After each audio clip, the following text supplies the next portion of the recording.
The next generation Mazda Miata MX-5 might not be going electric like you might have previously heard, and I've got official pricing on the 2022 Toyota GR86 and some details on that. Stay tuned. My name is Eric, and thank you so much for 75,000 subscribers. I really appreciate it, and if you haven't subscribed, hey, join the club. I'm publishing several times per week. I got interesting information on new and upcoming cars. And let's just get right into the pricing. There are two trim levels with the GR86. There's the base. They don't call it base, but it's just called the GR86. And then there's the premium. So the base with a 6-speed manual transmission starts at $27,700.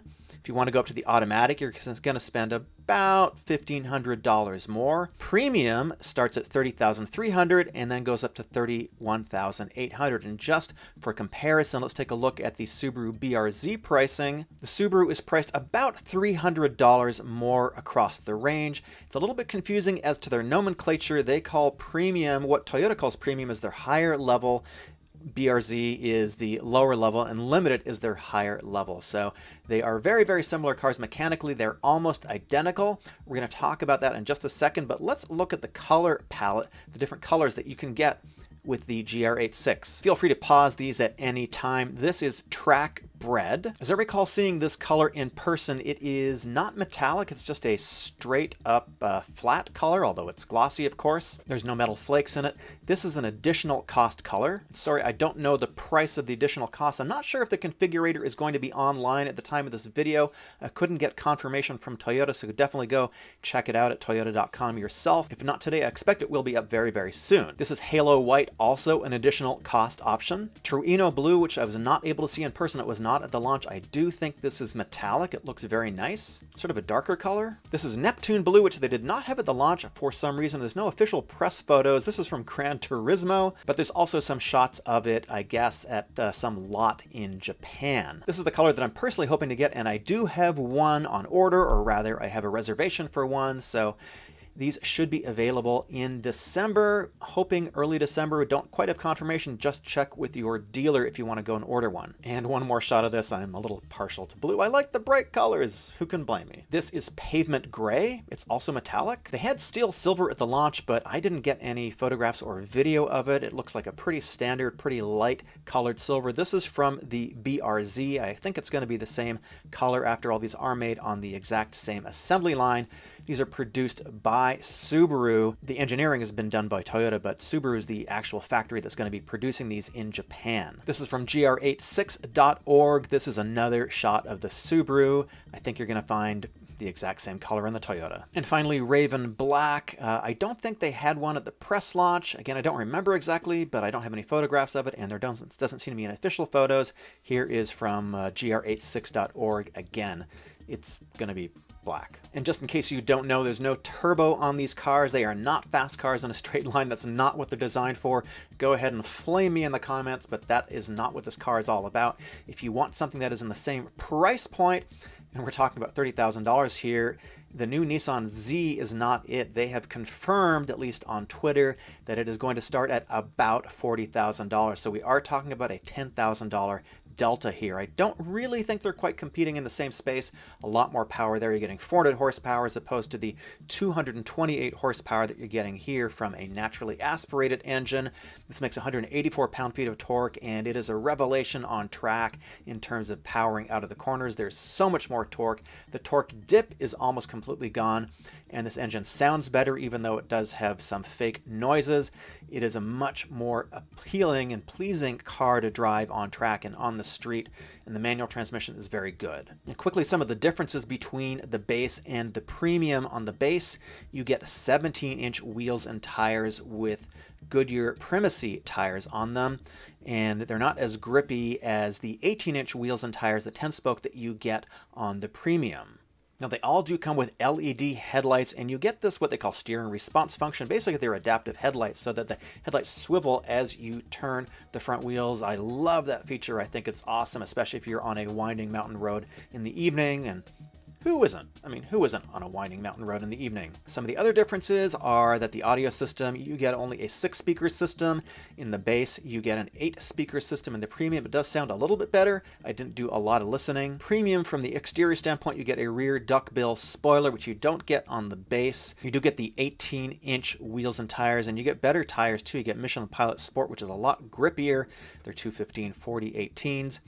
Brakes are the same front and rear, 11.6 in the front, 11.4 in the rear, and they are the same as the outgoing generation. So if you've got brake modifications, if you're running ducting, or let's say you're just running pads, you want to run some different pads, it's going to run the same pads as you will in the current outgoing version. Compared to the outgoing model, the frame has been significantly strengthened. They've added reinforcement and bracing up front. By the way, this is from the Savage Geese video. Go check it out if you want all the details. They've also done a lot of stiffening in the rear here too, in this area. So this is a lot stiffer frame. It's going to be better for vibration and harshness. It's going to reduce that, and also it's going to allow you to adjust your suspension a little bit better too, because you're not going to have as much flex in the body. Now, there are some differences between the Subaru version and the Toyota version of this vehicle. Even though they're built alongside each other on the same assembly line, I expect they're going to do a run of maybe BRZs in one run and 86s in another run.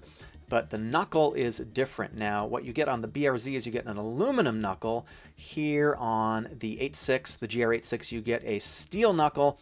People have been making this out to be a big deal. I don't think it is that big a deal because, yeah, you're going to reduce your unsprung mass by moving over to the aluminum knuckle. And if you want to do that, just go to your Subaru dealer, get an aluminum knuckle. There probably will be some aftermarket ones too, but this should slot in quite easily. It shouldn't be too difficult to replace if you got some mechanical ability. Reduce that unsprung weight. I suspect that the steel one might be a little bit stronger over the long term, but who really knows? These are pretty minor differences. Here's another side-by-side comparison at gr86.org. This is from a Japanese website. This might be Subaru. I'm not quite sure, but you got the aluminum knuckle over here, and you got the steel knuckle over on the left. Both cars are sprung a little bit differently too. The 86 is going to be just a little bit softer, a little bit more comfortable. The turn-in is going to be a little bit better, but at the limit, it's probably going to push a little bit more than the 86. The 86 does tend to oversteer when you give it a little bit of gas. It's going to have a little bit of a sharper edge feel to it, but these differences again are pretty subtle, and these can all be changed with tuning. On the GR86, the rear sway bar is mounted to the subframe, and on the BRZ it's mounted to the body. So again, there's some slight differences here. Again, you can change that with tuning. And speaking of tuning, there are a plethora of aftermarket parts that are going to be offered directly from Toyota Gazoo Racing. There's a catback performance exhaust, although I think a lot of people are just going to go directly to the aftermarket, but you can get the official Toyota stuff if you want to. There is a bolt-on GR86 strut tie brace to tie the, I guess, the strut towers together. I think there's also a performance stabilizer bar, so you can adjust the handling as you like to. I don't know if that's stiffer or softer. They also have aftermarket brake pads. I inquired what the difference is between the OEM, or rather the stock brake pads, and the aftermarket ones, the Gazoo Racing ones. I don't know what the differences are. Presumably, they're going to handle a little bit more heat on track, but the specs aren't available at this time exactly.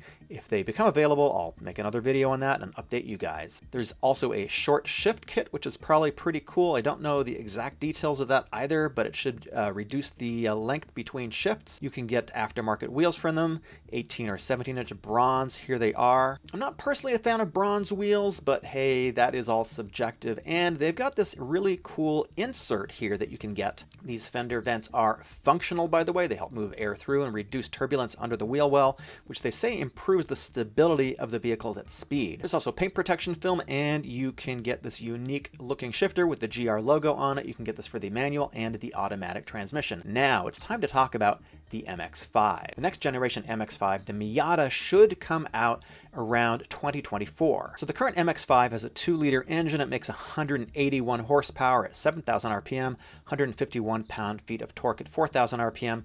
It's a pretty good engine, and I love the manual transmission. I just drove a 2021. It's a fantastic car, I'm not gonna lie. I really like the Miata. It's been one of my favorite cars for a while. It's a great formula. So the fact that there's this report that it is going to get electrified has a lot of people kind of up in arms, and I'm not a fan of that either. So Motor One mailed Mazda to get confirmation about this electrification, and they said Mazda is seeking to electrify the MX-5 Miata in an effort to have all models feature a form of electrification by 2030. We will work hard to make it a lightweight, affordable, open, two-seater car in order to meet the needs of customers. So Mazda is listening. And I've got a theory about electrification, and I'm going to show you in just a second what I think will prove my theory. I think we're going to keep the non-electrified version, or it's a good possibility we'll get just a regular petrol gas version of the Miata. There's a very good article here at Autocar, and the title of this is Next Mazda MX-5 to Maintain Driver Focus with Petrol Power. I love the word petrol. I don't know why we don't use that in North America. And they're saying the NE Roadster, the next generation, due in 2024, is designed around the innovative Skyactiv-X engine. So let's talk about that for a second. So this is the next generation of Mazda engine. Currently, the 2-liter is called the Skyactiv-G. That's the current technology. The Skyactiv-X is sort of just rolling out now in Europe. I don't believe it's available on any US domestic models. Correct me if I'm wrong down in the comments. And the Skyactiv engine functions a little bit differently than a normal engine does. It's sort of halfway between a gas-powered engine and a diesel engine. So Mazda calls this a spark-controlled compression engine, and it works a little bit like a diesel. So typical diesels don't use a spark plug. What they do is they compress the air-fuel mixture at a much higher compression ratio, often with the turbocharger, and just when the valve closes, you're going to get ignition just due to the heat and pressure. And so this works similarly by compressing the air-fuel mixture at a higher compression ratio with a very lean mix. But they do use a spark, and they use the spark to compress only a small, dense amount of the air-fuel mixture in the cylinder, and then it expands to the rest of the mixture. And they say this raises the temperature so that the remaining air-fuel mixture ignites under pressure like a diesel. It burns faster and more completely than in a conventional engine. So here's one of the big benefits. It increases fuel efficiency by 20 to 30%, and you also get 30%, up to 30% more torque with the Skyactiv-G 2.0. So Skyactiv-G is only going to be used in new models that have been sort of designed around it, and this is what they are calling a mild hybrid type setup. So in the Skyactiv-X versions of this engine, which are now appearing in Europe on the CX-30, we don't get that here. We don't get that engine here. It does have a small turbocharger, and it has this, again, this high compression ratio. And the turbocharger is just to compress the engine further in the cylinder. It's not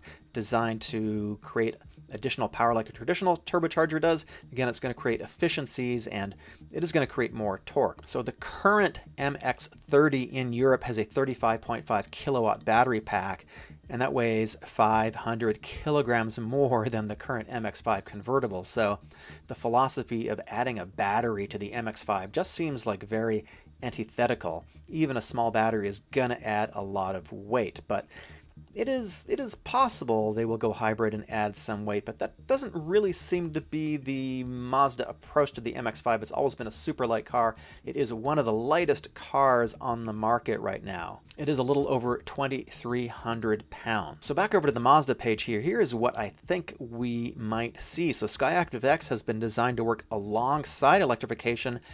It can work as a standalone power unit or in hybrid and plug-in hybrid vehicles. So it is possible, it's entirely possible, that Mazda could release an entirely ICE-powered version without any sort of electrification, without any sort of battery at all, in the upcoming NE MX-5. It is entirely possible. Are they going to do it? Let's hope so. I'm crossing fingers, because the gas mileage from the MX-5, the Miata, is actually quite high. It's going to affect, obviously, their corporate average gas mileage a little bit, but because it's such a light vehicle, it has pretty good gas mileage, and it's a fairly low volume seller as well. So they could conceivably release a completely ICE-powered MX-5 that is not going to really substantially impact their overall emissions for the company. Thanks again for 75K. I really appreciate all the support. Please subscribe if you haven't. and I will see you in the next video.